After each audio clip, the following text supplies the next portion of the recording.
베트남. 여러분은 베트남에 대해서 얼마나 알고 계신가요? 쌀국수와 베트남 전쟁이 여러분이 알고 계신 전부는 아니겠지요?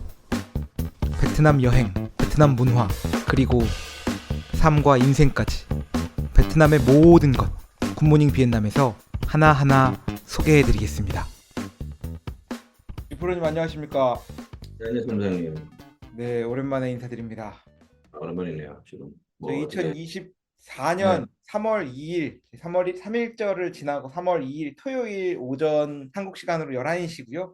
베트남 시간 9시에 지금 또 화상으로 만나가지고 녹음을 진행하고 있습니다. 지금 한국 안 춥습니까? 어떻게? 한국은 어제 무지하게 추웠어. 베트남도 지금 장난 아닌데 지금 날씨가 아주 그냥. 이 꽃샘추위가 어제는 하늘은 무지 맑은데 바람이 그 소위 말하는 그 칼바람, 살을 애는 듯한 그런 추위가 있는 바람이 불어가지고요. 굉장히 힘들었다. 지금 요즘 베트남도 상당히 많이 추워요 지금. 그래서 지금 저 사실 밖에 지금 저 지금 거실에 앉아 있는데 방송 찍으려고 네. 바람으로 지금 찬바람이 숭숭 들어와가지고 지금 상당히 춥습니다 지금 베트남 지금. 지금 어제 춥다는 게 그래서 기온이 어느 정도입니까? 오늘 직장 동료분들이 저기 골프를 치러 간다 그래가지고 네. 어제 같이 얘기하면서 보니까 왜냐면 사실 뭐 날씨라는 걸 찾아볼 일이 잘 없잖아요. 온도라는 거 그냥 춥다 덥다 정도로만 그럼요. 기억하죠. 예. 예. 어제 그래서 지금 어제 직장 동료분들 얘기를 들어보니까 제가 그래서 정확하게 기억하는 게 17도고 그다음에 가장 추울 때가 12도 얘기하더라고 오늘 낮 지금 기준으로. 지금 보니까 하노이 날씨가 13도래요. 그러니까 13도. 딱 맞아요. 그러니까 12에서 아, 13도 얘기하더라고. 그래서 네. 어제 왜냐면 지금 아마 그분들 이제 티어파로 골프를 치러 갔을 건데 지금 차에 네. 있을 거예요. 그래서 이제 골프 치는 딱 시점을 얘기하면서 점심 지나면은 딱 17도고 우리가 이제 골프장에 이제 티업하기 전에 딱 이제 스타트를 할 때가 보면 이제 12도 정도 나올 것 같다라고 해서 어떻게 하냐는데 어제 그 얘기를 많이 하셨거든. 사실 같이 얘기를 하면서 음. 그러다 보니까 정확히 맞네요. 뭐 신기하네. 그래도 얘기해보고 잘 맞다. 이런 거 보면 지금 서울 날씨는 지금 영하 1도거든요. 마이너스 원인데 어때요? 사실 이게 뭐 기온으로 치면 한 14도 차이 나니까 뭐 베트남 뭐가 춥냐 할 수 있는데 제가 저기 베트남에 있어본 입장으로서 그 정도면 무지 춥지 지금. 지금 되게 쌀쌀해요. 그래서 네네. 어제도 사실 저희 와이프랑 저녁 먹으면서 나온 게 그러니까 나 어제 찾아보다 보니까 브라질이 또 춥대. 브라질이 춥다고요? 브라질이 춥대요. 네. 이게 뭐 하여튼 그래서 뭐 저희도 방송에서 많이 말씀드렸는데 이게 베트남은 북부는 춥고요. 네. 이제 그 얘기가 이제 어제 사실은 이제 와이프랑 저기 어디 당신 그거 알죠? 그 마가린 들어간 고깃집 마가린 넣어 그럼요. 마가린 그 오지게 넣어가지고 고기 볶아갖고 네, 먹는 거 게 잘 있는데 많이 먹죠. 예. 이거 사실 저는 그렇게 좋아하지 않는데 와이프가 그걸 좋아해서 이제 음. 와이프가 이제 1년에 한 번 정도는 먹자 그래서 이제 어제 사실은 이제 밥을 먹으러 갔거든요. 무한캠 그러면서 쪽 가서 드신 겁니까? 황금 근처에서 그걸 먹었는데 이제 그러면서 이제 얘기하는 게 이제 뭐 이제 어제 뭘 무슨 하여튼 그 이제 그러면서 이제 원래는 사실은 제가 그 얘기를 했었거든요. 사실 호황 게임에 보니까 얼마 전에 생긴 게 이제 브라질 그 꼬치구이지 않습니까? 그 추아스인가요? 추로스인가 그거 해가지고 네. 그래가지고 같은 고기면 이런 걸 먹는 게 좋지 않냐 그러니까 와이프는 이제 그걸 먹자라고 해서 이제 둘이 가면서 얘기를 하다가 이제 날이 추우니까 네. 이제 야 그 브라질도 눈이 오냐 이제 이래 돼가지고 얘기를 하다 보니까 브라질이 생각보다 브라질에 눈이 옵니까? 쌀쌀해요 브라질도 지금 네. 남부를 내려서 음. 생각하면 남극도 이제 남쪽 반대편은 추울 거 아니야 네. 그래서 뭐 작년 기사 보니까 이제 브라질도 뭐 이제 눈이 많이 와서 이제 뭐 네. 이제 폭설이 내렸다 뭐 이런 얘기 하더라고 기상 이변 때문에 네네. 그런 얘기를 드리는 겁니다. 그래서 지금 베트남도 지금 춥습니다. 그래서 지금 한국도 많이 추울 것 같고 오늘은 또 3일절이니까 또 한국은 노는 날 아닙니까? 어제 노는 날이었죠. 네, 어제 국민들. 노는 날이었죠. 네. 좋습니다. 그래서 또 돈을 많이 벌었겠네요. 국민이. 네네. 어제는 노는 날이었고 뭐 그런 건 아니고 그렇죠. 이렇게 돈을 많이 벌지 않습니까? 그래서 제가 이제 베트남에 있는 친구들이랑 화상 회의를 이제 계속 하니까 얘기를 그러게요. 들어보면 엄청 춥대는 거야. 너무 춥대는 거야. 그래서 추워요. 지금 추워요. 지금 베트남에 3월인데 뭘 이렇게 춥냐고 이렇게 생각하고 있는데 이게 베트남 사람 만날 때마다 그 소리 하는 게 2% 똑같이 그 소리를 하니까 춥습니다. 베트남이 춥기는 추운가 봅니다 지금. 이게 쌀쌀해요. 진짜 이상하게 춥죠. 이게 이상한 게 한국에서는 13도면 절대 추운 날씨가 아니거든. 한국에서 13도면 온화하죠. 여기는 10도 모르겠어요. 뭐 맨날 뭐 습기가 어쩌고 저쩌고 뭐 이런 얘기 하는데 진짜 그것 때문에 이렇게 추운가? 이게 좀 근데 아직도 적응 이게 못하겠다 진짜. 아유. 마인드셋이나 이런 그 기본 세팅이 좀 바뀌니까 그런 것 같아요. 베트남에서는 우리가 더운 거를 기본 전제로 생활을 하는데 마이너스가 아니더라도 한 10도까지만 내려와도 이게 심리적으로 무지 추운 거지 이게. 그리고 베트남에서 뭐 이프로님은 안 그런가 모르겠지만 대부분의 사람들이 또 오토바이를 타잖아요. 오토바이를 타면은 이 체감 온도가 제가 생각할 때 한 10도 정도 낮아지는 것 같아요. 그 아토바이 오토바이를 바람 타면서. 맞으니까 좀 춥긴 하죠, 그건 사실. 아, 그러니까 예, 그렇습니다. 아직까지도 모르겠다. 진짜 베트남 오래 살았지만 왜 이렇게 춥나? 사실 춥습니다, 그래가지고. 어떻게 뭐 요새 베트남에는 새롭고 재미난 뭐 이슈 같은 것들이 없습니까? 없죠. 최근 이슈가 베트남 이슈가 뭐가 있죠? 고민 좀 할게요. 어, 제가 없습니다. 궁금한 거는 뭐랄까 우리가 옛날에 이제 우리 어릴 때 너랑 같이 9시 뉴스를 보고 싶다 뭐 이런 거 있잖아요. 같이 결혼하면 뉴스도 보고 뭐 이런 건데 요새 베트남 어쨌건 와이프가 베트남 사람이니까 같이 뭐 베트남 뉴스를 같이 본다거나 뭐 그런 게 당신은 있나요? 사모님이랑 뉴스 봐요? 예? 당신은 사모님이랑 뉴스를 봅니까? 뉴스를 사실 뭐 이렇게 9시 뉴스를 그렇게 정주행하거나 그런 건 아닌데 이제 가끔씩 밥 먹을 때 뭐 그냥 일반 유튜브 채널 이런 거 안 보고 뉴스 보면서 아, 먹긴 합니다. 이렇게 그 그래요? 딱 클립으로 끊어져 있는 뉴스들은 같이 가끔씩 보거든요. 안 봅니다. 와이프도 사실은 별로 그렇게 뭐 정치 쪽 이런 거라든지 사회 경제 별로 보진 않고 와이프는 주로 그뭐 이제 페이스북, 틱톡 이런 걸로 보고 음, 그러다 보니까 뭐 사실 그렇게 뭐 둘 다 같이 뉴스를 보지도 않아서 뉴스를 한번 봐야겠다 같이. 예. 네네. 그건 제가 생각도 못 한 건데 그거 제가 한번 와이프랑 해서 한번 밥 먹을 때마다 한번 뉴스를 보는 걸로 한번 해봐야겠네요. 왜냐면 사실 제가 맨날 그러니까요. 저 밥 먹을 때 그냥 유튜브로 그것처럼 나와요. 사실 저 한국인의 밥상 이런 거 있지 않습니까 지금? 네, 아재스러운. 진짜 그 여러 가지 사실은 뭐 넷플릭스도 보고 뭐 네, 이런저런 봤었는데 그 이제 와이프랑 같이 이제 지금 한국어로 된 컨텐츠는 사실은 뭐 와이프가 이해가 힘드니까 보기 힘들고 그쵸. 네. 넷플릭스 같은 경우는 요즘 별로 볼 게 없더라고 사실은 가입을 하긴 했는데 그 음. 고민하던 차에 요즘에 밥 먹을 때는 가끔 이제 저희는 그걸 보는 한국인의 밥상 아니 와이프가 한국인의 밥상을 못 알아듣지 않습니까? 보면 안다 아닙니까? 뭐 그냥 맛있는 거 먹는구나. 보면 안다 아닙니까 그거 그 저기 최불암 선생님 나오고 뭐 그런 거 아닙니까? 그렇죠. 그건 보면 안 만나 그러니까 그거는 사실 뭐 그거가 그지 뭐 언어적인 그게 필요한가 아니 그리고 그럼요. 아, 그리고 뭐 와이프가 맨날 하는 얘기가 한국 음식은 참 만들기가 쉬워 보인다.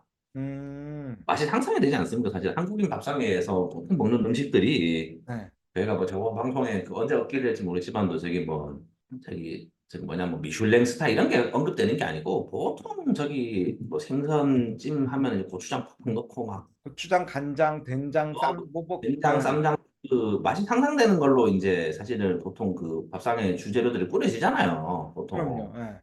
그러다 보니까 사실 이제 와이프도 뭐 한식도 좀 만들 줄 알고 저는 한식 많이 먹고 하다 보니까 이제 맛이 상상이 된다는 거죠. 지금. 그러니까 이제 왜냐면 뭐 대부분의 음식들이 이제 베이스가 이제 보면은 그런 거 아닙니까? 다 이제 뭐 간장 베이스로 해서 뭐 했으니까 뭐 파 썰어 가지고 양파 썰고 이제 이게 그거다 보니까 음, 와이프는 항상 하는 얘기가 한식은 참 만들기 쉬울 것 같다. 라는 네네. 얘기하는 게 뭐 틀린 말은 아닌 것 같아. 저도 요즘 저도 가끔씩 집에서 요리를 하는데 보통 이제 1분 뭐 보면 그런 것들 있지 않습니까? 숏 클립으로 해서 이제 요리 빨리 설명해 주는 거 네.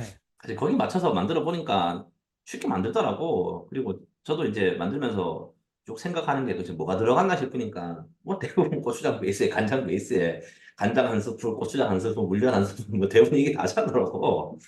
그것만 쓰면 이제 고추장 찌개도 만들고 제육볶음도 만들고 뭐 보니까 다 똑같이 만드는 것 같아가지고. 네. 그럼요. 다 뭔가 그 비율을 내서 결정이 되고 사실 거기서 또 깊은 네. 맛들은 뭐 특별한 재료나 아니면 그 장 맛이 또 뭐 어떻게 되냐 뭐 이런 거에 따라 달라지겠죠. 예. 그래서 맞아요. 장맛이 다르고 이제 이런 거지. 그래서 보통 그런 걸 봅니다. 와이프랑은 집에서는. 네. 밥 먹으면서. 좋습니다. 하여튼간 뭐 제 개인적인 바람이 있다면 우리 이프로님께서는 어쨌건 베트남의 소식을 옆에서 바로 그 통역된 영어나 뭐 이런 언어들로 바로 설명해 줄 수 있는 와이프를 두고 있기 때문에 이제 새로운 이슈 사항들을 잘 캐치해 주셔야지 우리가 방송 거리들이 생긴다. 뉴스를 좀 봐주시면 좋겠다. 너무 많이 따지니까 내가 한국에서 한국 뉴스를 안 보는데 지금 베트남에서 봐야 되니까 지금. 아니 그래도 우리가 뭐 예를 들면 지난번에 뭐 한국 뉴스 보면서 뭐 의사 뭐야 그거 그 전공의 파업 이런 것도 말씀해 주시지 않았었습니까? 이게 뭐냐면은 그 이게 뭐냐면 이게 뭐 이게 베트남이 그게 없어서 그런 것 같아요. 그 뭐냐 요즘에 우리가 한국에서 요즘에 뭐 어쨌간에 그런 좀 특정 사람들이 모임하는 사이트가 있으면은 음. 그런 데가 사실은 이제 해외 기사만 보면 딱 감이 오잖아. 아, 이제 그럼요. 예. 이제 굳이 내가 이제 글을 안 읽어보더라도 이게 최소한 한국에서는 이게 최소한 이 정도는 이슈구나. 네네. 이게 문제가 있겠구나 정도는 사실은 좀 일정 부분 예측이 가능한데 제가 이 방송에서도 말씀 많이 드린 것처럼 사실 베트남 가면은 아직 DC 사이트 같은 게 없어요. 사실 있는지는 모르겠지만 그게 막 한국처럼 활성화가 되어 있는 게 아니고 그러려면 이제 페이스북 이런 데다가 이제 뭐 봐야 되는데 사실 뭐 페이스북 글 같은 경우는 좀 이게 뭐 축약된 것도 많고 이제 이러다 보니까 좀 보기 어렵더라고요. 이게. 예. 네, 이 얘기 말씀 몇 번 들었던 것 같은데 이게 뭐 진짜 그랬었는지 기억은 잘 안 나는데 베트남에서는 커뮤니티 사이트에 대해서 제한을 좀 하고 있다고 들었던 것 같거든요. 한국으로 치면은 뭐 DC, 뭐 오유, 뭐 클리앙, 뭐 뽐뿌 이런 데가 뭐 그런 거 맞아. 있잖아요. 네. 아, 뭐 그런 것들이 이 없고 거의 다 음. 모여 있는 게 페이스북 그룹 형태로만 모여 있다라고 제가 알고 있거든요. 네, 사실 페이스북 그룹 같은 데는 와이프는 한 번씩 보는 게 좀 민감한 얘기들을 하는 사람들이 있더라고. 네. 근데 이제 이게 이제 와이프는 이제 이런 사람들의 정체에 대해서는 사실 좀 궁금해하죠. 그리고 그러니까 진짜 뭐 아시겠지만 한국 같은 경우에는 언론의 자유가 많이 보장돼 있는 상태인데 베트남은 뭐 언론의 자유가 사실은 뭐 저희 그 언론 자유도 순서로 보면은 뭐 북한 아기 그 위아래 엎치락뒤치락하고 있습니다. 그러니까 그 진짜로 상당히 이게 통제를 하는 나라라서 북한 수준은 아닌데 북한은 네, 언론이 없잖아요. 거기는 그럼요. 사실 조선중앙 TV 빼고는 언론이 없는 국가라서 그건 좀 그렇고 그거 제외하고는 사실은 정상적인 국가치고는 사실 언론 자유는 낮은 편이긴 하죠. 예. 네, 그렇습니다. 하여튼 뭐 오늘 뭐 특별한 이슈는 없으니까 이 정도로 우리 또 인트로 이야기하고 본론으로 네. 한번 들어가 보려고 합니다. 네. 본론 들어가시죠, 그러면. 네, 잠깐 쉬었다가 가겠습니다.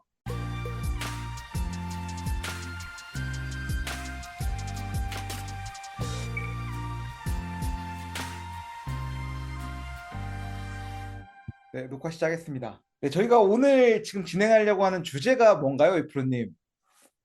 이게 저희가 뭐 그 뭐냐 예전 방송 초기 때 저희가 이제 많이 얘기를 했던 게 이제 베트남의 나무위키가 되고 싶다 하고 이제 이런 얘기를 많이 했었고 사실 그리고 네네. 실제로 저희 초창기 방송을 해서 나무위키를 읽어주는 게 있긴 해요 사실 저희가 이게 한 4화인가 4화 정도 보면 이제 베트남 개강하면서 사실 저희가 그 나무위키 참고를 많이 했었거든요. 그랬죠. 근데 어쨌든 이제 저랑도 이제 이 친구랑 이제 일주일마다 방송을 하기로 해서 이제 그 방송 주제를 무엇으로 할까에 관한 좀 고민을 하던 차에 그래서 보통 이제 저희가 막 뭐죠 저 방송 같은 경우는 코트라 자료도 썼고 이런 저런 자료를 썼는데 어쨌든 간에 이제 궁금해가지고 이제 베트남이란 걸 이제 구글에 쳐봤는데 처음 뜨는 게 사실 나무위키잖아. 그래서 아, 나무위키에 그럼요. 들어갔죠. 나무위키가 인기가 많아.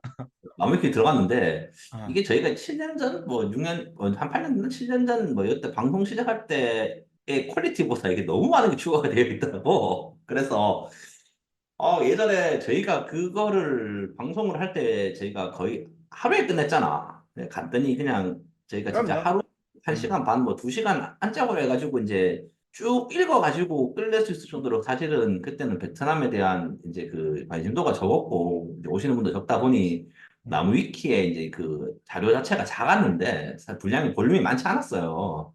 그쵸. 근데 이제 제가 이틀 전인가 찾아보다 보니까 이게 볼륨이 생각보다 너무 많이 올라와서 요거를 가지고 좀 이야기를 한번 해도 되지 않겠냐 싶어가지고 네네. 이제 사실 이게 뭐 이제 나무 위키를 읽는다는 게 그냥 이거 뭐 컨셉이긴 하지만 이게 이제 제네럴한 이야기를 이제 저희가 방송을 통해서 한번 해보고 음, 사실은 이게 이 나무 위키가 또 이게 집단 지성의 결정체 아닙니까? 21세기 그럼요. 현대판 그렇죠 이제 뭐 그거다 보니 이제 요거를 가지고 한번 좀 이야기를 한번 해보자라는 걸로 해서 지금 내가 요거 가지고 제가 할 수 있을 만큼 해서 한번 풀어보려고 합니다. 보시면은 이제 네. 사회 베트남 마피아가 나오네요. 이제 이렇게 나오는데.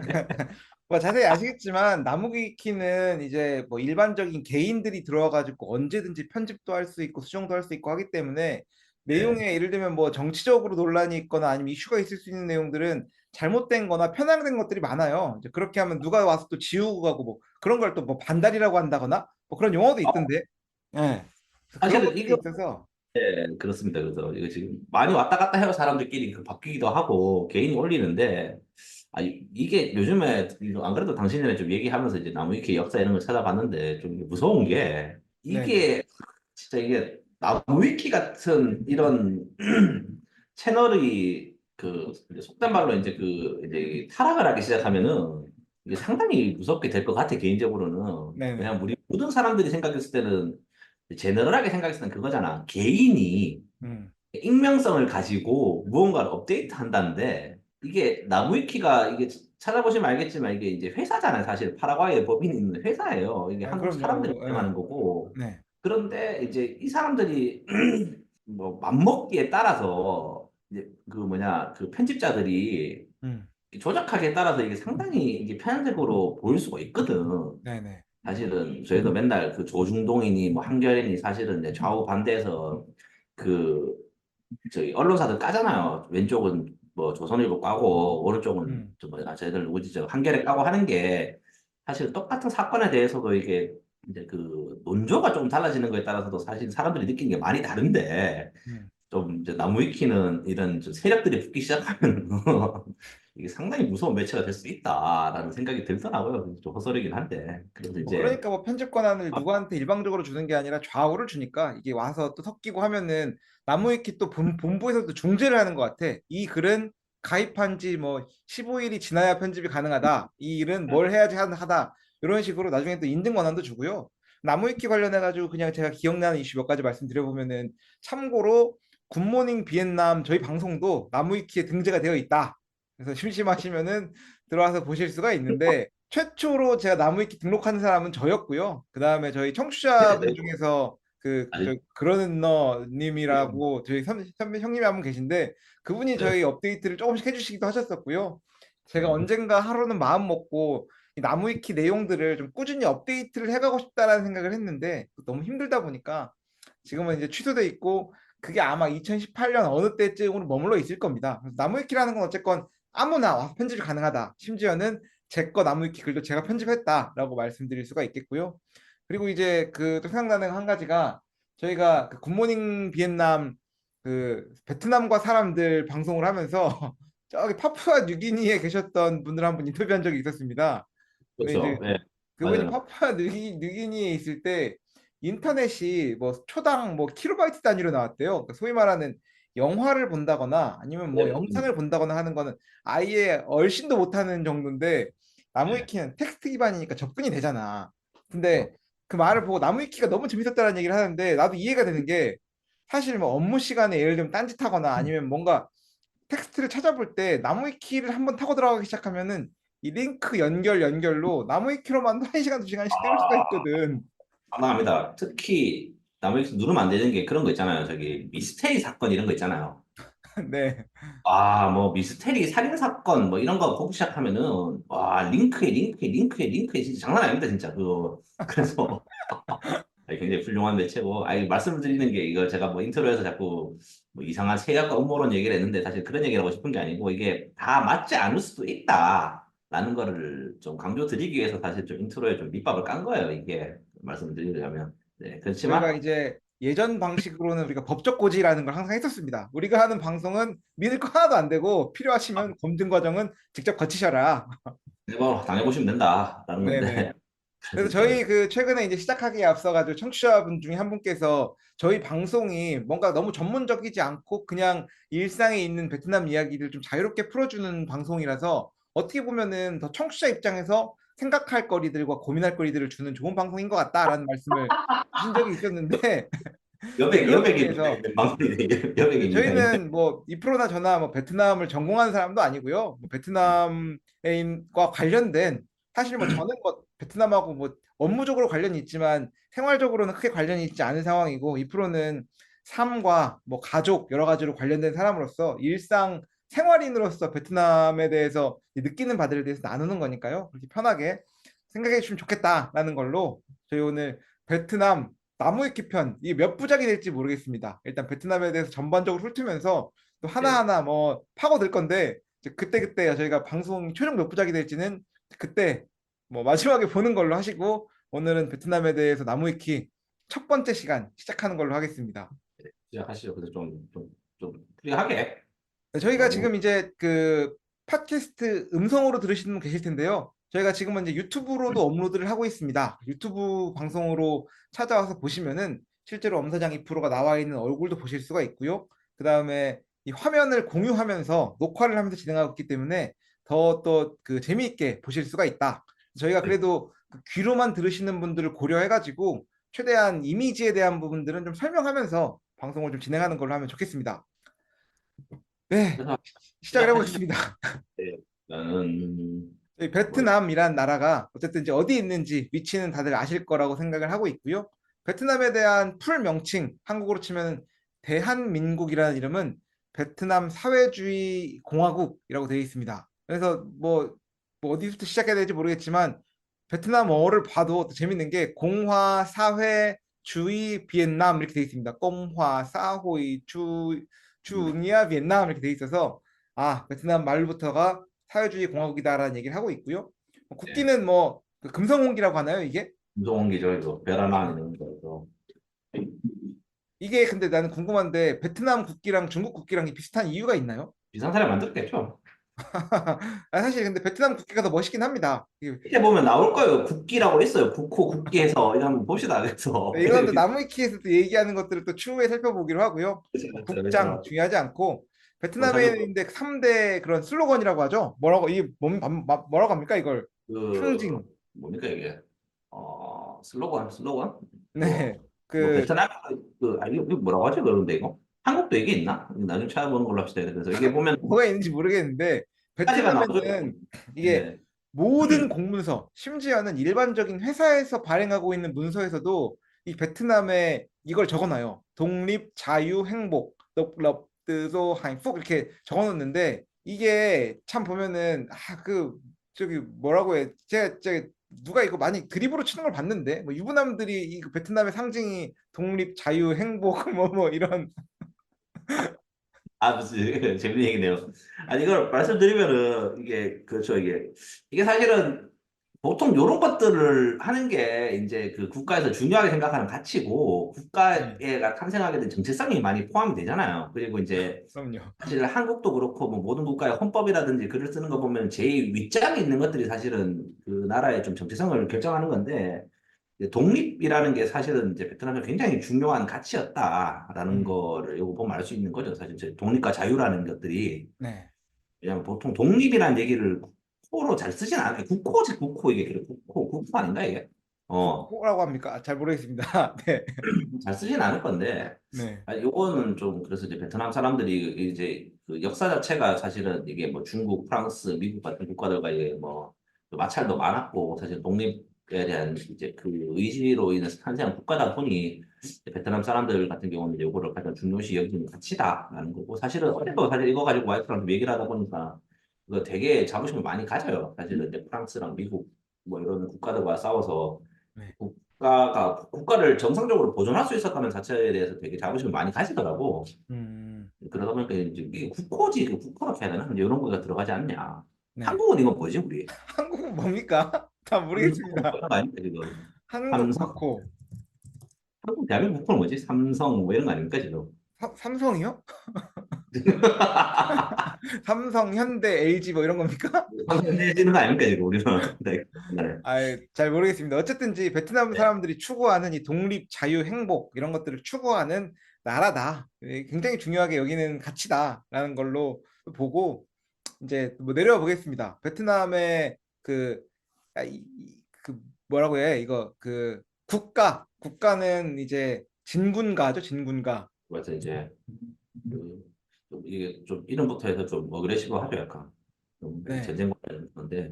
한국으로 치면 애국가가 이제 진군가고 국화는 연꽃인데 제가 진군가는 준비를 해봤습니다. 한번 살짝 듣고 가보실까요? 조금만. 이거 함부로 틀면 안 된대. 이거 저작권 걸려 있다더라. 이게 다른 나라의 국가와 다르게 저작권이 네. 걸려 있어가지고 나무 위키에 공유가 안 된다고 그러는데 30초만 들어보시죠. 그래서 뭐, 들리면 안 들리는데? 지금 소리 안 나옵니까?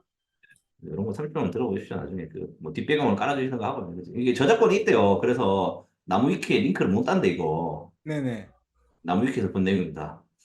그래서 네, 어쨌든지 저희가 그 자세히 듣고 싶으신 분들은 베트남 진군가를 검색하셔라 이렇게만 하고 네, 다음 순서로 넘어가겠습니다.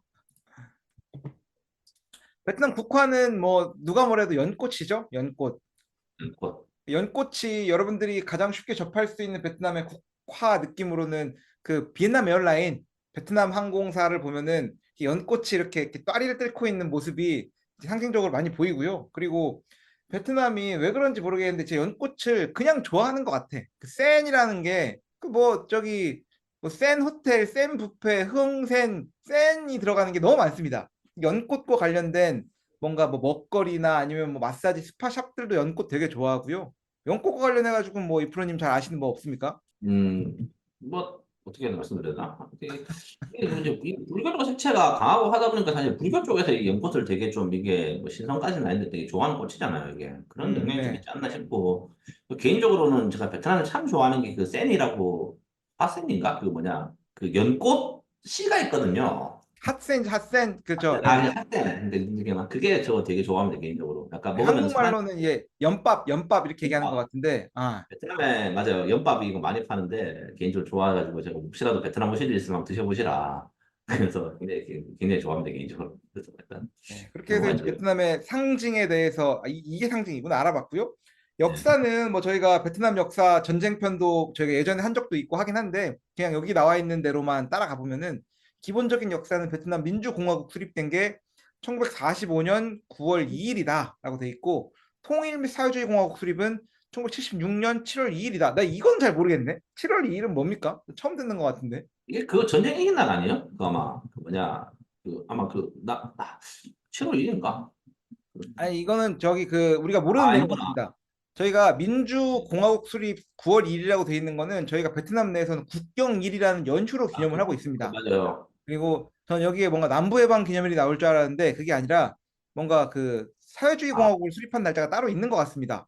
정부 수립일 같네요. 보니까 이제 20년 네, 뒤면 이게 이제 공산 정권 때인 것 같고 전쟁 끝나고 이제 그때 이제 국가 수립한 게 이게 아닌가 싶네요. 76년도면 시점 자체는 사실 베트남 전쟁 이제 끝나고 네, 네. 보이는데 그러니까 제가 생각할 때는 베트남에서는 이 한국으로 치면 이게 8.15 기념인데 8.15 느낌으로 이걸 기념하는 게 아니라 이제 남부해방 기념일 그 뭐야 통일궁에 그 북부 탱크가 이제 들어가가지고 한국으로 치면은 남북 네, 전쟁을 해서 이제 한국이나 이제 통일했을 때를 말하겠죠. 우리 한국은 사실 통일을 못하긴 했지만 네, 만약에 이제 통일을 했다면은 저희가 이제 뭐 김일성 출석봉에 탱크 밀어넣은 날 이제 이런 걸로 이제 좀 기념하지 않겠냐.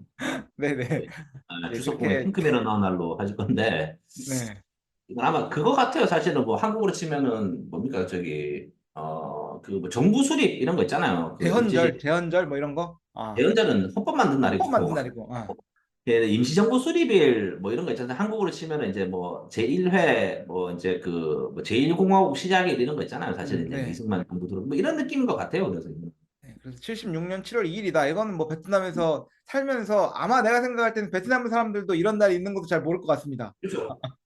우리도 그렇잖아요. 사실 일대 대한민국 일대 정부가 언제 수립했는지 잘 모르잖아요. 네네. 8.15는 기억을 해도 실제로 독립을 한 날짜랑 정부 수립 날짜는 차이가 나니까 그 갭이 있는 걸로 보시면 될 것 같고 뭐 수도는 하노이고 호찌민이다. 최대 도시는 네, 베트남 전체 면적은 33만 그 만 뭐, 2천 저기 얼마 스퀘어미터다. 그랬고 그런데 내수면 비율이 뭡니까? 내수면은 모르겠어요. 이게 뭐 찾아봅시다 이거. 처음 네, 들어보는 말. 내수면 비율. 내수면이면은 그 물이 있는 비율 그런 거 말하는 거 아닙니까? 뭐 그렇겠죠. 강이 있거나 바다가 있거나 네, 그런 거 맞는 것 같습니다. 찾아봅시다 이거. 안성어가 나오는데 내수면이 뭐지? 네, 내수면 아, 그 비율. 호수나 강이 있는 이거네요. 보니까 네네. 내수. 베트남이 1.3%로 한국보다는 적은 걸로 나와 있는데 하노이 중심으로는 엄청 많은 것 같긴 하고요. 하노이는 호수가 굉장히 많기 때문에 자, 이거 보면은 하천, 댐, 호수, 늪, 저수지 같은 이제 요거 네. 이제 인공적으로 조성된 담수나 기수물을 흐르는 얘기한다. 라고 해서 이제 우리가 이제 이거를 내수면을 빼면은 국토 면적에서 이제 실제로 우리가 땅을 딛고 서 있을 수 있는 영토다라는 거 하네요. 보니까. 네. 그리고 접경국으로는 뭐 잘 아시겠지만 중국과 라오스, 캄보디아가 접경해 있고요. 캄보디아 국경에 붙어 있나? 있지는 그건 붙어 알겠습니다. 있죠. 캄보디아는 붙어 있고 태국이 의외로 안 붙어 있고 뭐 붙어 있을 것 아, 같은데. 태국은 좀 멀리 있죠. 그래서. 예, 예.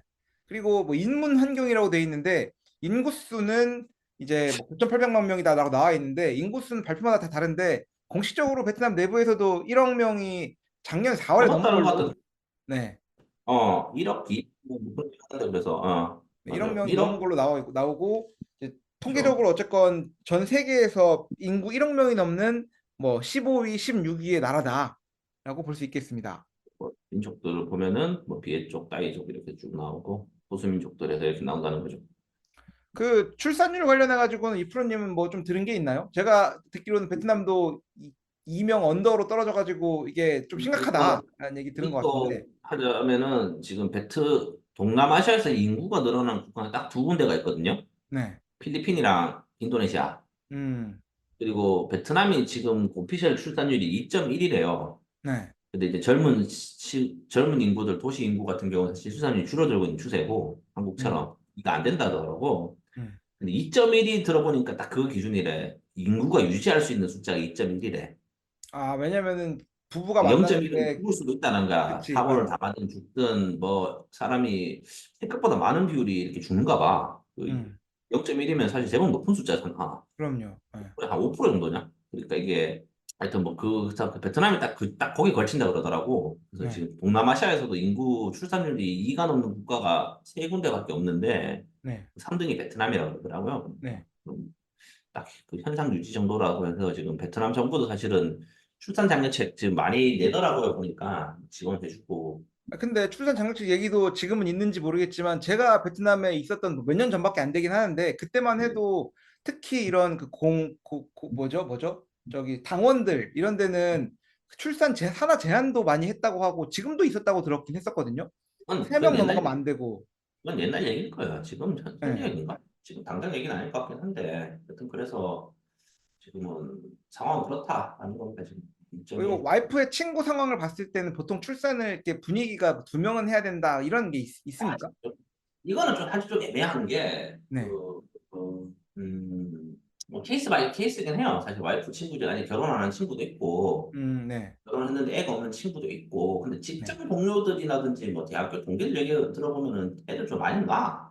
네. 이거를 근데 좀 말씀드리는 이유가 뭐냐면은, 되게 와이프 집은 부자는 아니지만, 그래도 와이프가 그래도 제법 교육을 잘 받았거든요, 베트남에서. 이제 그러다 네. 보니까 사실 수입이 괜찮아요. 다른 베트남 음. 사람들에 비해서는. 그렇다고 물론 뭐 외국 사람들이라든지 뭐 이런 사람들만큼 돈을 벌지 못하지만, 그 말이 뭐냐면은, 사실은 베트남 내에서는 나름 좀 상위 퍼센트 안에 정도로 돈을 버는 사람들이 주위에 있기 때문에 그 사람들 같은 경우는 출산율에서 좀 더 자유로운 것 같고 음. 그런 좀 느낌입니다. 사실 한국도 돈 많은 사람들은 뭐 그런 거 신경 안 쓰잖아. 사실 놓고 싶은 데는 놓는 거고 놓기 싫으면 안 그럼요. 놓는 거고.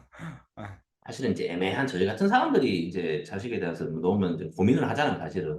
음. 그러니까 이제 그런 개념으로 보시면 될 것 같아요. 그래서 그리고 보통 이제 그런 저 와이프는 사실은 뭐 집이 그렇게 여유가 있는 집은 아니었지만 근데 보통 이렇게 베트남도 그렇고 고등교육을 받고 그런 좀 돈을 버는 회사에 일하는 사람들 보면 다 집안에 돈들이 있는 사람들이더라고 보니까 음. 그러다 보니까 이제 그건 좀 특수한 경우 같긴 합니다 개인적으로.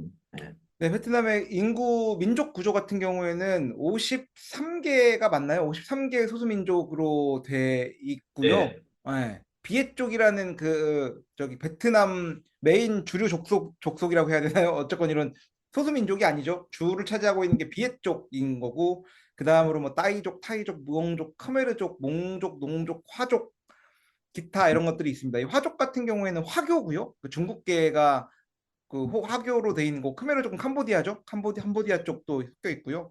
그리고 이게 53개나 되다 보니까 가장 적은 소수민족은 100명 언더도 있었던 것 같아. 백명원도 있고 저기 네. 뭐냐 그렇죠 사실 누구 그때 얘기한 게 한족이 엄청나게 많대요. 한국 사람들이 거의 10만 명 있으니까 베트남에 10만 명 넘게 그러니까요. 있죠. 한국 사람들이 베트남의 소수민족으로 분류되지 않지만 실제 소수민족보다도 훨씬 많은 거죠. 예를 들면 10위권 안에 들 정도로 굉장히 굉장히 많은 많은. 편이죠. 예. 네. 1억에 1%면 몇 명이지? 잠깐만. 100만 명이죠. 100만 명. 100명. 아, 맞죠? 1000만 명이 10%고 100만 명이 100만 명. 1%죠. 네. 100만 명. 여기서 보였던 이제 화족 이런 거 보면 이제 베트남 전국에 100몇 명이 있는 거고요. 그 네. 밑으로는 사실 1% 밑으로는 통계가 안 잡히면은 네. 사실은 이제 한국 사람들 뭐 왔다 갔다 하는 사람들 20만 명, 15만 명이면 사실은 한국 사람을 소수민족으로 분리를 해도 굉장히 높은 포션을 차지한다는 겁니다. 사실 이게 그렇습니다. 그럼요. 네. 그러면 기타가 지금 몇 개야? 위에 상위 6개, 10개밖에 안 되잖아. 네, 그럼 나머지 44개가 지금 4.3%를 차지한다는 얘기는 네, 이거 되게 적은 숫자의 사람들도 많다는 겁니다. 네. 네. 제가 사파에 놀러 갔을 때 사파에 올라가면 어디서 사파가 아니었구나. 그 저기 하장 동반 이쪽에 여행 갔을 때 그 중국 가깝잖아요. 거기. 네, 중국하고 접경에 있는데 거기 그 저기 국기 엄청 큰데 올라가서 보면은 마을 하나가 보이거든요. 저기가 베트남에서 소수민족 제일 적은 소수민족이 산다고 사는 마을이라고 했나? 저 마을 사람들이 다라고 뭐 이렇게 얘기 들었던 것 같기도 하네요. 넘어가겠습니다. HDI 뭔지 아십니까? HDI 뭡니까 이거? 모르겠습니다. 넘어가시죠. HDI 넘어가겠습니다. 네, 모르는 건 아, 넘어가고 공용어, 네, 너무 잠깐만. 베트남어 하나만 더 그리고 써볼게요. HDR. 말씀하세요. 계속 제가 네, 공용 찾아보겠습니다. 문자는 쯔국응으라고 되어 있습니다. 쯔가 이게 글씨를 말하는 거고요. 꾹이 국이고요. 응으가 어거든요. 그러니까 국어 그 뭐지? 한국어로 치면 그냥 한국어 그냥 이런 느낌인 것 같습니다. 네, HDL가 그거랍니다. 휴먼 디벨로프 인덱스라고, 디벨로먼트 인덱스라고, 네. 그, 인간의 삶과 관련된 지표를 얘기하는 거라네요. 그러니까. 넘어갑시다. 그러니까 이게 말씀드리면은, 실질 국민 소득, 교육 음, 수준, 문맹률, 평균 수정, 평균 수명, 이런 것들을 이제 믹스를 해가지고, 네. 이제 여기에 이제 뭐 선진국 만들고 이제 이런 공식이 있네요. 공식이 좀 복잡하긴 한데, 뭐 그런 음. 걸로 보시면 될 것 같아요, 지금. 예. 종교는 국교는 없고요. 무신론이라고 하고요. 종교 분포는 토착신앙이나 무종교가 73%, 불교가 이게 말이 맞는 말입니까? 무종교가 73%인데 불교가 어떻게 70%입니까? 이게 무슨 말입니까? 이거는 제가 느끼기에는 그냥 뭐냐 그 우리가 생각하는 당신이 가는 것처럼 뭐 정기적으로 절을 간다 이런 거는 없는데 네. 여기 그런 느낌 있잖아요. 그 뭐냐 베트남 사람들이 그렇게 굳이 내가 그 맨날 주말마다 교회를 간다는 아닌데 그래도 크리스마스를 즐기는 아, 사람들은 음, 있잖아요. 한국이 네. 대부분 사람 즐기는 것처럼 근데 이게 교회를 가지는, 아니, 좀 설명이 좀 애매한데, 종교를 가지지는 않는데, 여기 베트남 사람들도 이제 저기 뭐냐, 설명이 어렵습니다. 그지? 그러니까, 종교는 없는데 평소에 생활 습관은 좀 불교처럼 사는 사람들이 있는 게 아닌가라는 네. 거죠. 예를 들면은 저기 뭐냐, 부처님 오신 날에 채식하고, 네. 근데 내가 굳이 불교 뭐 그 뭐냐, 절에는 가진 않지만, 네. 그 채식을 하고, 네. 이제 뭐 그런 것들 얘기하는 게 아닌가 싶은데. 네. 그러니까 이제 뭐, 베트남 예. 그 여기 신분증에 종교도 나왔던 것 같은데 아니었나? 종교는 없어요. 종교를 여기는 종교 자유가 있는 나라이기 때문에 종교 표기하지 않을 겁니다. 이거. 예. 종교가 아니었고 그게 있었네요. 전 민족 민족은 네. 표기를 해요. 그 네. 뭐냐 뭐냐 그 소수민족인지 인족인지 이거는 표시를 하는데 종교는 네. 표시를 하지 않죠. 여기는. 예. 그리고 그 주민등록증 뒷면에는 그게 있었던 것 같아. 이 사람을 인식할 수 있는 그 얼굴에 있는 뭐 특징 이런 거, 뭐 이마 옆에 점이 있음, 뭐 그런 것들이 또 표시됐던 것 같은데 그건 내용은 생각나 없으니까 넘어가겠습니다. 이 종교는 뭐 그냥 보면은 말한 대로 요게 그러면 불교라고 생각하고 있는 게 뭔가 이런 심리적인 종교, 그런 일반적인 거 생활하는 거는 뭐 무종교 이런 느낌인 것 같아요. 맞나요? 간섭적으로 뭔가 네. 믿는 거 있잖아요. 그냥 그런 네. 느낌이 아닌가 싶어. 이 그리스도교라고 했는데 이게 크리스천을 얘기하는지 싶지만 8.3%라고 되어 있는데 이렇게 많은지는 잘 모르겠습니다. 제가 이제 종교가 있는 사람으로서 베트남에서 종교 활동하시는 분들 많이 봐왔지만 기본적으로 저희가 하노이 도심지에서 교회 다니는 사람 인구수를 0. 몇 퍼센트를 잡았던 것 같고요. 그런데 신기한 거는 이 북쪽으로 올라가면 박간이나 아니면 뭐 이런 소수민족 사회에서는 교회가 굉장히 많았습니다. 그래서 뭐 그런 걸 포함하면 이렇게 많아지는지 싶지만 좀 종교 분포는 이런 식으로 돼 잘 있다라고 없죠. 알 수 있겠고 그 다음에 뭐 군대는 베트남 인민군이다. 뭐 그러겠죠. 뭐 있는 건 조금 뭐. 예. 정치 체제. 정치 체계는 뭐 방송에서 말씀 많이 한 것처럼 이제 네 명이 대장이다. 네. 그, 그래서 정치 예. 체제는 뭐 나중에 길게 또 할 얘기가 있겠지만 기본적으로는 이제 총비서 응원 부총 아저씨가 지금 그러니까 4선인가요? 3선인가요? 공산당 서기장, 네. 예, 한국으로 치면 이제 그 뭐냐, 그 국민의힘 원내대표, 아직 국민의힘이 지금 제1인가? 한국에서는? 당대표죠, 당대표. 당대표, 예를 들면 뭐 음. 민주당 당대표, 네. 예를 들면 뭐 국민의힘 당대표가 이제 사실 국가서열 1인 거고요. 그 사람이 그 제1여당? 네. 맞죠? 제1여당이 그렇죠. 됐을 때. 네. 근데 베트남은 당이 하나밖에 없기 때문에 공산당 이제 당대표가 이제 베트남은 이제 권력의 중심이다 하는 네. 거고 이제 그 밑에 이제 뭐 수상, 총리, 이제 국회의장 이제 이렇게 저렇게 나오는 거죠. 네, 네. 그렇게 해서 공산당 유일의 집권 국가다. 하지만 무소속은 있는 나라다. 정치에 대한 내용은 나중에 좀 더 짚고 넘어가는 걸로 하고요. 경제에 대한 부분을 살펴보면은 경제 체제는 사회주의적 시장 경제 체제를 가지고 있다라고 해서 뭐 저희가 이 GDP를 전체적인 규모로 봤을 땐 다 느낌 오는 게 별로 없으니까 1인당 GDP를 한번 보면은 4,000불. 굉장히 높네. 아니, 올라갔죠. 지금 4,000불까지도 네. 4,000불까지 올라갈 수밖에 없는 게 사실은 뭐 베트남이 이렇게 말씀드린 것처럼 그 가장 전 세계에서 임금이 빨리 올라오는 국가 중 하나라서 네. 저는 뭐 많이 올라갈 겁니다. 점점 더 올라갈 거고 그러면 예.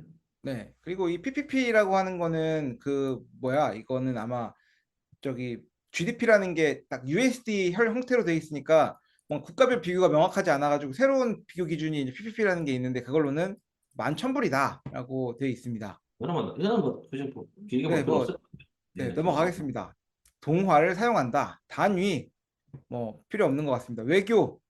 외교는 또 중요하죠. 무비자 입국 한국인이 베트남에 들어갈 때는 45일을 준다. 많이 바뀌었죠. 네. 예전에는 15일에 이랬었는데 지금 45일까지 무비자 입국을 많이 늘었다 하는 걸로 해서 남북 수교는 1992년 12월 22일 날 저희가 그 방송 중에서 남북 수교 역사에 대한 걸 한번 다룬 적이 있었는데요. 뭐 자세한 내용들은 그 방송을 거의 과거의 내용은 바뀌지 않기 때문에 찾아봐 주시면 좋을 것 같고요. 그리고 최고 도메인은 .vn이라는 도메인을 사용하고 있고 국제전화 코드는 84. 여행 유의 뭐 이거 안 좋은 건가? 여행 경보도 있습니다. 그거 약간 좀 치안에 약간 문제는 있을 수 있다 정도인 것 같더라고. 근데 그게 다 네. 여행 금지 이런 건 아니고 예. 네. 근데 베트남 여행 올 때 이제 궁금해 하시는 분들이 그 치안에 문제가 있지 않나 하는 그 동남아에 대한 예를 들면 뭐 필리핀 우리 갈 때 염려를 많이 하잖아요. 이제 그런 고민들을 많이 하시는데 제가 생각할 때 베트남은 소위 말해서 그 뭐 그 저기 좀도둑이나 아니면 소매치기 같은 경우에는 당할 확률이 좀 있고 그것도 남부가 북부보다 좀 더 심하다고 알고 있는데 그거 말고 이제 뭐 치안과 안보를 위협하는 안보 치안을 위협하는 그 퍽치기나 아니면 뭐 이런 것들은 없다고 봐도 무방하지 않을까. 한국처럼 밤거리를 여자가 혼자 돌아다녀도 크게 위험은 없다라고 생각하는데 맞습니까? 위험할 수 있죠. 위험할 수 뭐, 있는데 네. 그 간단히 말씀드리면은 그 총 맞을 일은 없다는 겁니다. 그럼요. 제 기준으로 그 뭐 여행을 저는 뭐 많이 다닌 건 아닌데 제 기준으로 봤을 때 이제 이 나라 국가가 이제 좀 안전하냐 안 하냐를 따지면은 그 길에서 험한 데로 들어가도록 총 맞을 일은 없다라는 걸로 네. 해서 좀 그래도 뭐 나름 괜찮지 않냐라는 생각입니다. 그리고 사실은 뭐 필리핀 가지만 필리핀도 교민들 많이 살고 사실은 사람들 많이 여행 가시잖아요. 많은 분들이 네. 그것도 진짜 그 가라는 데만 가면 괜찮대요. 그렇죠. 예, 예. 그냥 베트남도 똑같습니다. 뭐 가라는 데만 가면 사실 문제는 없고 소매치기 이런 것도 뭐 그런 게 사실 좀 좀도둑이라든지 이런 게 좀 그렇긴 하지만 그거 제외하고는 여행하기 좋은 국가는 아닌가 생각합니다. 네, 베트남은 사실 가지 말란 데가 있습니까? 하지 말라는데요. 여기는 가면 안 된다. 그런 그 데도 딱히 없. 낯선 사람 따라가면 안 됩니다. 단지 그거면 되고요, 그냥. 아, 예. 그쵸. 그거 낯선 사람은 따라가면 안 되죠. 길거리에 호객하는 사람만 안 따라가면은 혹시 그런 건 없지 않나? 네. 없어요, 맞아요. 베트남에서 여행 가지 말라는 동네는 들어본 적이 없습니다, 아직까지. 예. 네네. 좋습니다. 베트남에 대해서 쭉 알아보고 있는데 개요. 인도차이나 반도 동부에 위치한 국가다. 아세안의 정회원국이고 수도는 호치민이 아니고 하노이다라고 돼 있고요. 쭉 넘어가 보겠습니다. 국호. 얘기한 거고 이거는 한번 둘러봅시다. 국호 맞네. 네네. 국호는 나라 이름이죠, 그렇죠? 네. 저희가 이제 뭐 유래를 한번 보면은 베트남이란 역사적으로 오래 사용한 이름이 대월이다.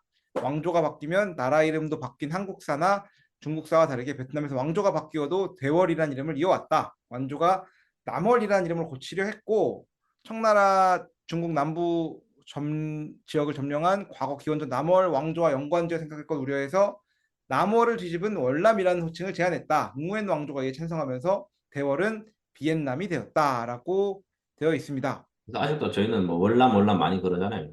네. 근데 나 이것도 그냥 이거 뭐 재미삼아 궁금한 건데 베트남은 어쨌건 비엔남하고 뭐 월남 뭐 어쨌건 이 외국 사람들이 부르는 이름이랑 베트남 사람들이 부르는 이름이 동일한데 한국 같은 경우에는 한국인데 또 글로벌에서는 또 코리아라고 부르고 저기 베트남 사람들은 한국을 한국 이렇게 하니까 저희랑 똑같이 부르고 그러지 않습니까? 그렇죠. 일, 한국이 왜 코리아가 됐는지 그거는 궁금하네요. 뭐 들었던 것 같기도 한데 지금 알아볼 내용은 아닌 것 같고요. 일본은 뭐지? 재팬. 일본 사람들이 본인들을 재팬이라고 부르진 않잖아. 뭐 그러겠죠? 이건 좀 베트남이 좀 특이한 경우 아니야? 이런 지금 생각하니까. 그런 것 같기도 하네요. 그러니까 중국을 자기네들을 차이나라고 안 부르잖아. 중국이라고 하겠지 자기들이. 뭐 그러겠죠. 예. 그렇지 않아요? 이건 좀 베트남이 특이한 경우 같은데 개인적으로 생각하니까. 미얀마 뭐라고 해야 되나? 미얀마는 뭐라고 부르지 본인들은? 미얀마라고 가- 부르나? 모르겠습니다. 뭐 하여튼 미얀마는 좀 버마 이렇게 하잖아요. 우리 한국에서는 또 한국은 어르신들. 버마라고 부르는 거죠. 맞아. 예. 근데 뭐 하여튼 좀 그렇네요. 지금 방금 드는 생각인데 일본도 그렇고 한국도 그렇고 본인 국가들 국호랑 불리는 이름이 다르네.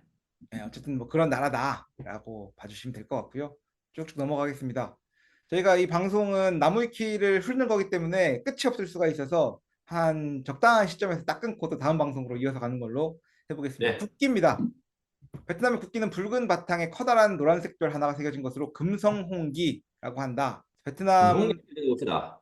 네. 금송이 누르면은 히스토리가 있을 것 같은데 뭐 베트민에서 만들어진 거고 베트남 민주공화국이 돼서 이제 정식적인 국가가 되었다라는 거죠. 네.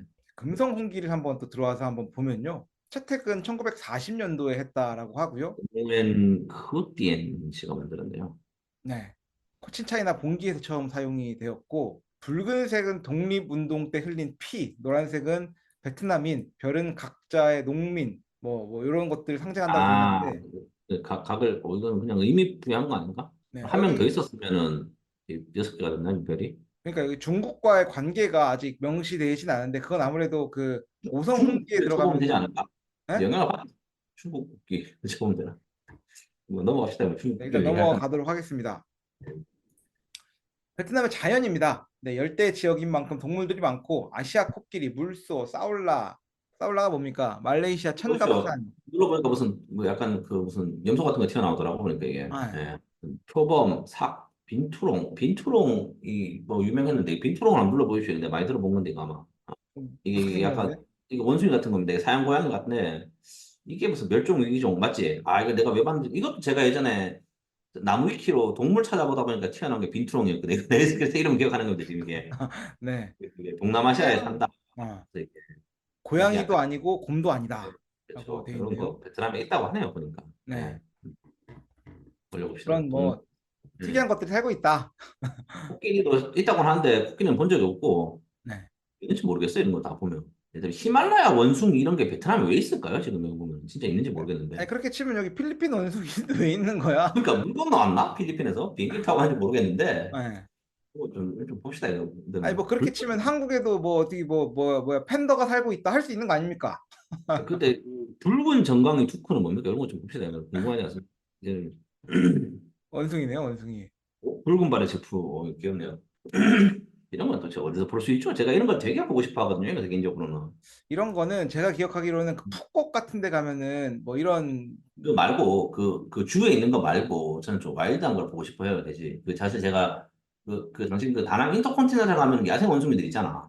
네. 그 굉장히 그런 거 좋아하거든요. 밖에서 동물 보는 네. 거. 물론 원숭이가 저를 해치지 않으니까 그 정도까지 가서 볼 수가 있는데 네. 예를 들면 아까 말씀드렸던 빈투렁 같은 거 도대체 어디서 가면 야생에서 볼 수 있냐?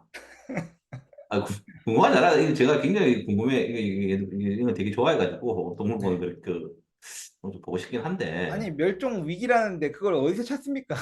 어딘가에 있겠지. 예를 들면 그 아까 그 붉은 발 원숭이 이런 거는 그것도 멸종위기인가?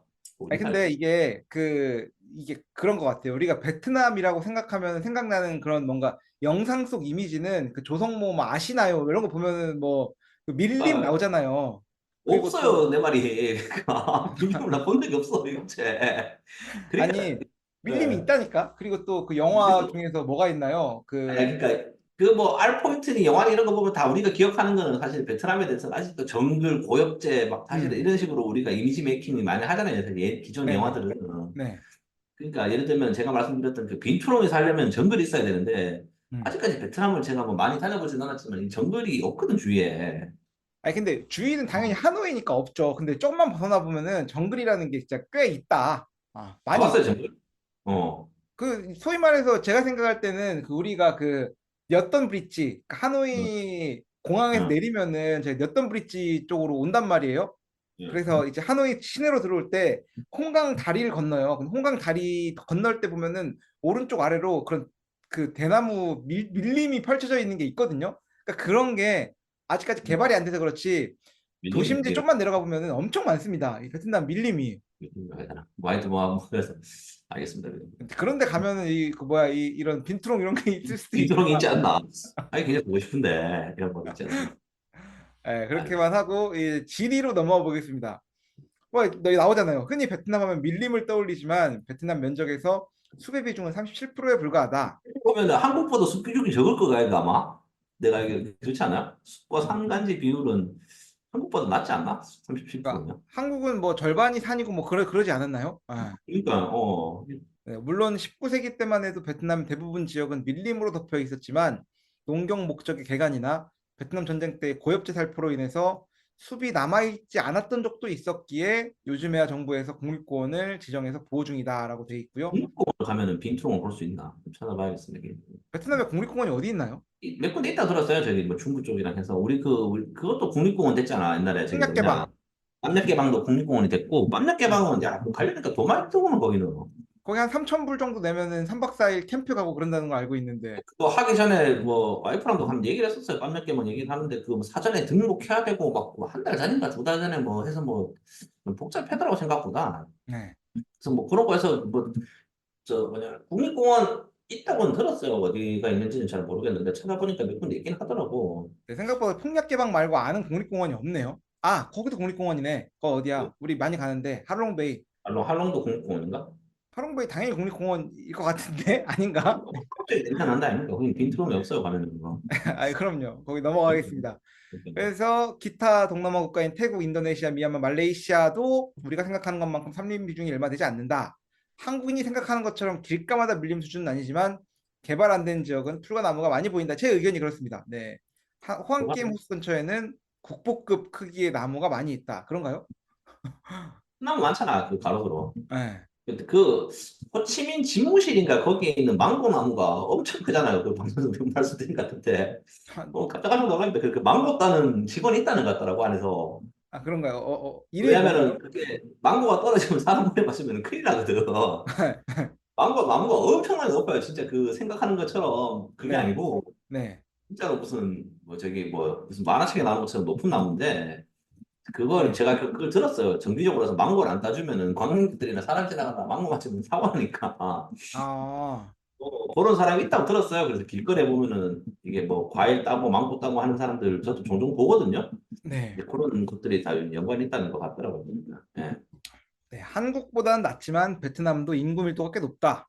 남한 기준 땅 넓이는 베트남이 3배 이상 넓지만 인구는 한국의 2배 정도이니 베트남의 인구 밀도는 한국보다 낮다. 북한까지 포함한 대한민국 헌법상 영토 한반도를 놓고 봤을 때 베트남이 1.5배 넓이의 인구는 베트남 인구가 2천만 정도로 많아 거의 비슷한데 인구 밀도는 대한민국이 없다라고 돼 있고요. 칠레만큼은 아니지만 국토가 남북으로 길쭉한 형태다. 세로로 길게 잡아늘린 S자 모양으로 생겼는데 남북으로 1650km이다. 가장 좁은 곳은 50km 정도. 마라톤 선수라면 동해안 국경에서 국경까지 뛰어나갈 수 있을 정도다.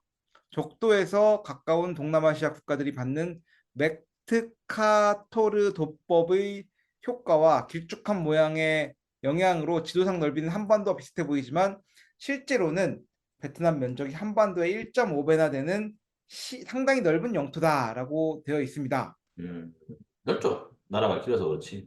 예. 네. 그래서 남북으로 길기 때문에 기후차가 명확하게 있다라고 했고요. 북부는 한국보다 기온이 높지만 사계절이 존재하고 2%가 살고 있는 하노이죠.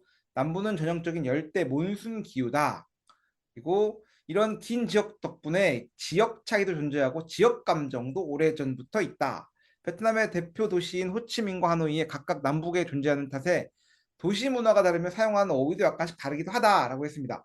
지역 사실 감정 어떻게 있나요? 약간이 아니고 많이 일단 뭐 어휘가 약간이 아니고 많이 차이 나고요. 네. 그리고 지역 감정 있죠.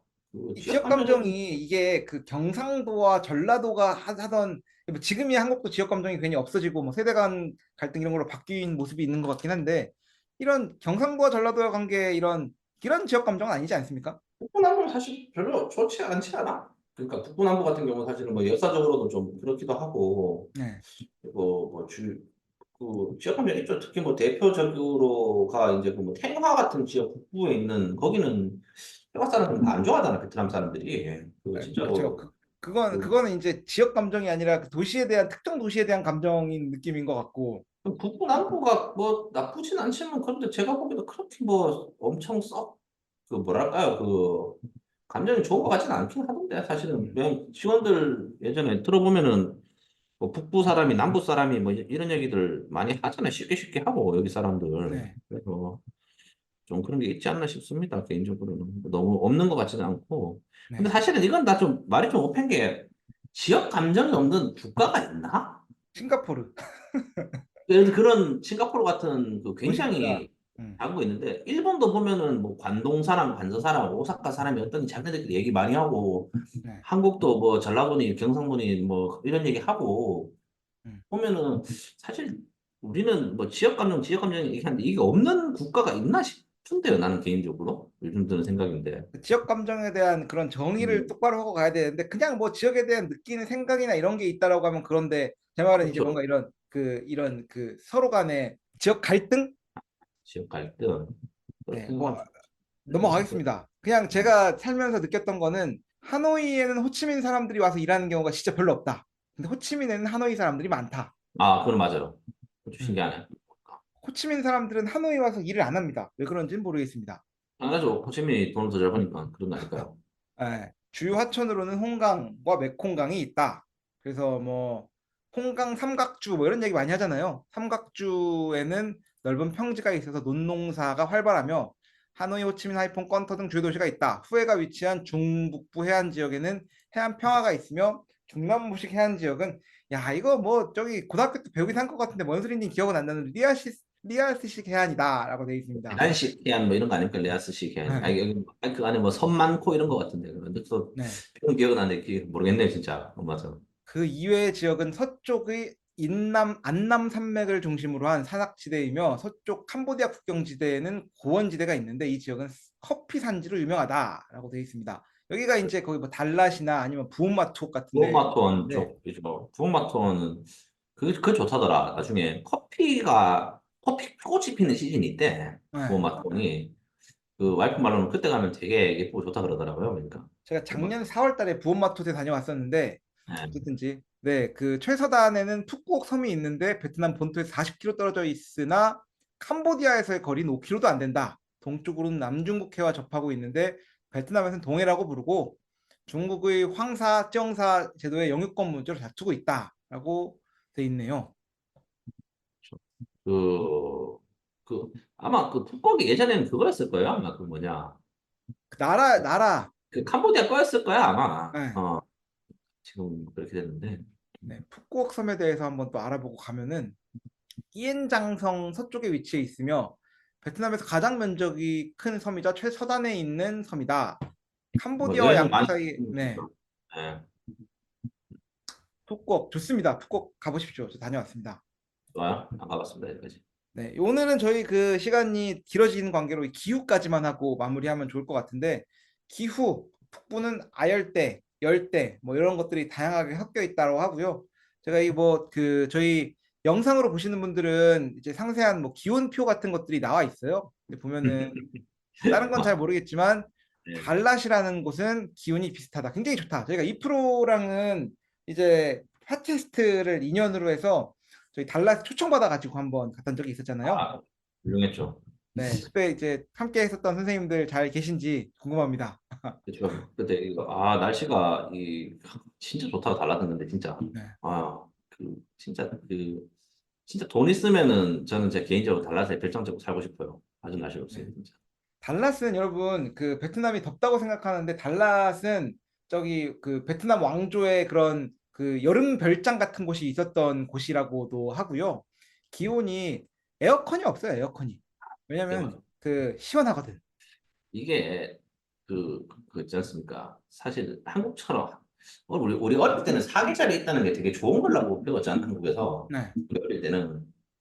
지금 살아보면은 당신 살아봐서 알겠지만 사계절만큼 사람 미치게 하는 게 없다 아냐. 한국처럼 겨울에 춥고 여름에 더워버리면은 네. 그러니까 이게 사실은 이게 뭐 좋게 말해서 사계절이 가는데 사실 그 따지고 보면 사실은 이게 옷값도 그렇고 감당 안 돼요. 사람들이 살기 힘들고.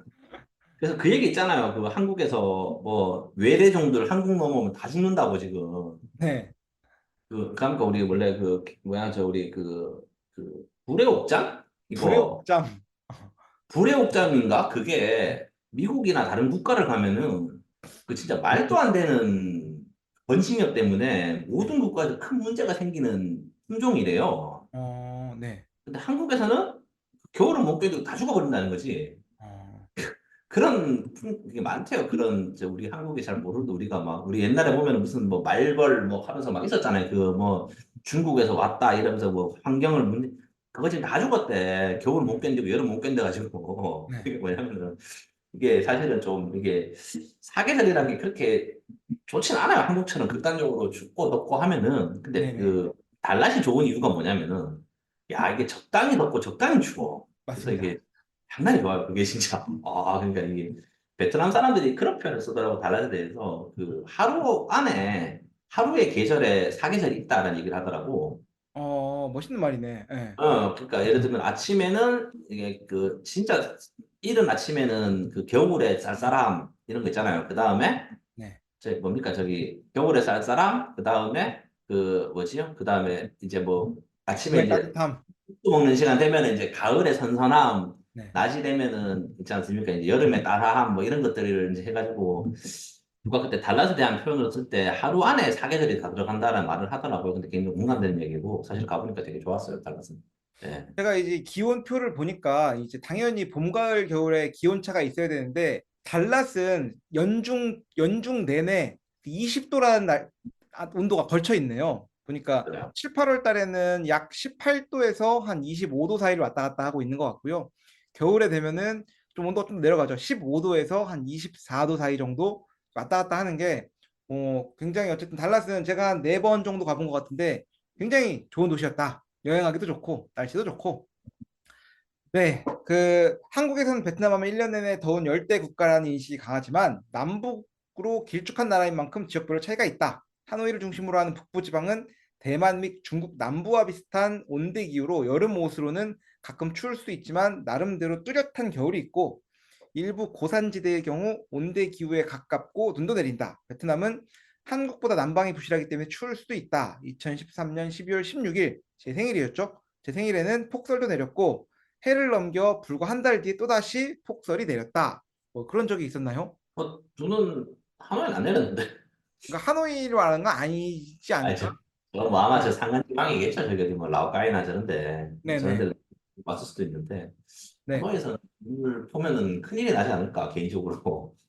반면 호치민시를 중심으로 하는 남부지방은 전형적인 건기, 혹서기, 우기의 인도차이나 기후이며 다낭 등 중부지방은 이 중간쯤 되는 기후를 띠며 12월 낮 기온이 25도 정도 된다. 그리고 중부와 남부는 북쪽 하노이와는 달리 기온이 확 내려가는 겨울이 뚜렷하게 존재하지 않고 1년 내내 한국의 여름과 비슷한 평균 기온을 보인다라고 되어 있습니다.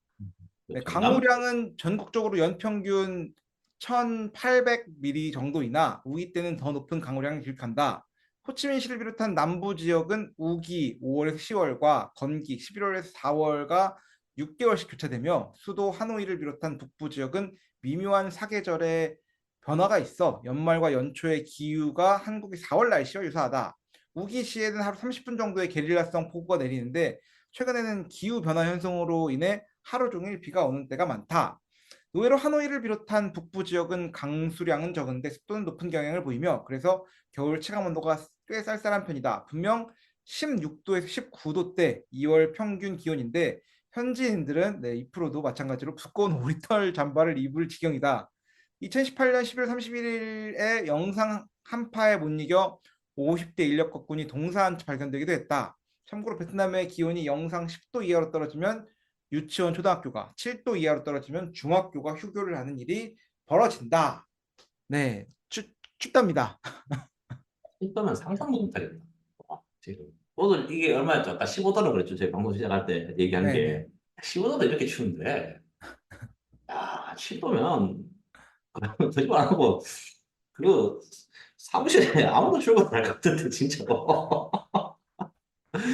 뭐 이거 기후 얘기를 많이 말씀드렸는데 춥고 사실은 뭐 많은 분들은 공통적으로 얘기하는 게 남부가 날씨 좋다더라고. 음, 남부가 살기 좋다고 하다 보니까 이게 뭐 정기적으로 비를 내려주는 게 좋다고는 하는데 개인적으로 저는 뭐 비 오면은 사실은 막 차 막히고 이런 게 싫어가지고 뭐 남부 기후는 모르겠습니다. 안 살아봤는데 그래서 지금 북부는 나름 사계절이 있고 중부는 섞여 있고 남부는 조금 우리가 생각하는 열대 기후다라는 네. 것을 네. 좋습니다. 하여튼 그 여기 뭐 저기 날씨 얘기를 한 김에 베트남에서 가장 더운 때가 언제인가를 물어보면은요. 뭐 한국 같은 경우에는 여름이 7월, 8월 이때가 제일 덥나? 그러죠? 7, 8월 베트남 몰라 같은 경우에는 평균 기온으로 봤을 때 가장 피크를 찍는 날씨는 6월이고요. 6월, 7월 이때가 제일 덥고 더위가 계속되는 거는 이제 본격적으로는 이제 2%도 이게 제가 베트남에 있으면 느꼈던 거는 분명 겨울이 있으니까 춥잖아요. 그러니까 약간 춥고 쌀쌀하다가 봄 날씨 같은 때가 있다가 이게 어느 날 딱 하루 갑자기 더위가 확 뭔가 이 잠식하는 것 같은 느낌이 들 때가 있거든요. 젠장 여름이다. 이런 날씨가 딱 하루가 그러니까 있으면 그 이후로 계속 덥더라고. 4월 달 좀 되면 딱 네, 그렇게 그냥 이거 그냥 덥다 싶으면 딱 네. 더워지고 겨울도 이제 그래요. 베트남이다. 베트남 보면은 이게 눈을 온다거나 이제 이런 게 사실은 없다 보니 베트남도 겨울도 딱 알잖아요. 그래서 밖에서 이제 딱 뭐 이제 커피 한 잔 먹고 딱 앉아 있으면 날이 쌀쌀해진데 비 좀 오네 딱 싶으면 그다음부터 추워지는 거고 네. 날씨는 빨리 좀 따뜻해져. 아닙니다. 이런 얘기 하면 안 되죠. 또 따뜻해졌다 하면 진짜 빨리 더워지기 네, 때문에 베트남은 따뜻해지면 바로 더워지는 겁니다. 네. 그래서 네. 뭐 저희가 이렇게 기온까지 살펴봤고요. 오늘은 저희가 시간 관계상 또 베트남 나무위키 읽어주는 남자 1편은 여기까지 마무리하는 걸로 하겠습니다. 네. 욕한 방송 들어주셔서 감사하고요. 아주 배가 고프네요. 지금. 네, 한국 지금 몇 저도 시에요? 지금? 지금 이제 배가 고픈 시간이 돼서 오늘 맛있게 밥 먹고 또 다음에 나무위키 베트남 나무위키 민족편 그 소수민족 문제도 그죠? 재미있는 내용들이 또 나와 있는 것 같아서요. 이런 게 많아요, 사실은. 저희가 네, 이제 영상으로 이게 올릴 수 있다 보니까 이제 좀 많아가지고 이런 거좀 자주 해서 그러니까 요거는 당분간은 요거 테마로 해서 좀 네, 보충된 내용들을 이제 좀 하는 걸로 하시죠. 일단은. 네, 네. 그리고 다른 뭐 참신한 주제 있으시면 항상 그 주제는 제보 부탁드리고요. 네. 네. 여러분. 지금까지 들어주셔서 감사합니다. 다음 주에 뵙겠습니다. 감사합니다. 네.